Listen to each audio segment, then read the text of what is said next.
Well, good evening to you, Tom Ziska. I'm Tom Ziska. We're glad to have you with us tonight. We begin also with a news alert that Shell says fire at its Deer Park Chemicals facility was reignited this afternoon, hours after emergency crews announced the fire had been extinguished.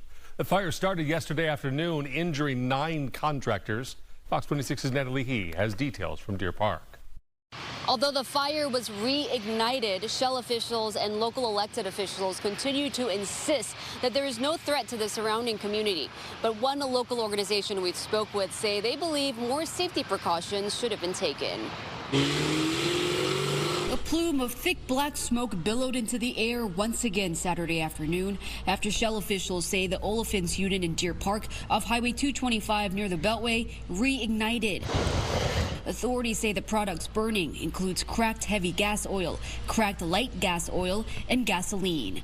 But no shelter-in-place orders were ever issued for the surrounding community. It was kind of scary yesterday when it happened. Residents like Crystal and Jonathan Abner, who live just a block away from the fire, say they took matters into their own hands and evacuated out of extra precaution. He ended up grabbing the dog and leaving because he was here. So we just went to Walmart and stayed there for a little while. To be honest with you, I mean, we're kind of used to it. I'm industrial worker too, so things happen. We know for a fact that a fire which produces thick, dark smoke contains particulate matter. That is an air hazard.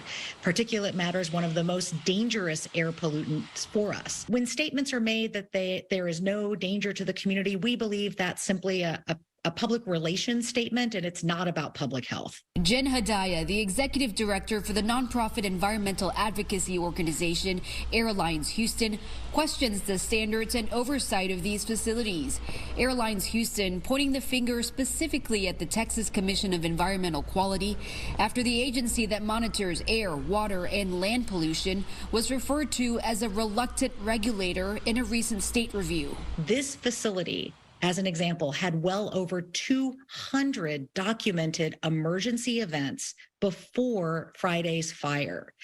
In our opinion, those are warning signs. And if our state regulators are not expecting change, are not investigating for change, are not holding this facility accountable for change, they are equally responsible for the disasters that happen. The investigation into ITC Deer Park found that there were much higher levels of the carcinogen benzene in the community, lingering for days after the event, even after industry and regulators said that the air was safe. A state regulator, the TCEQ, says that air quality monitoring will continue in this area.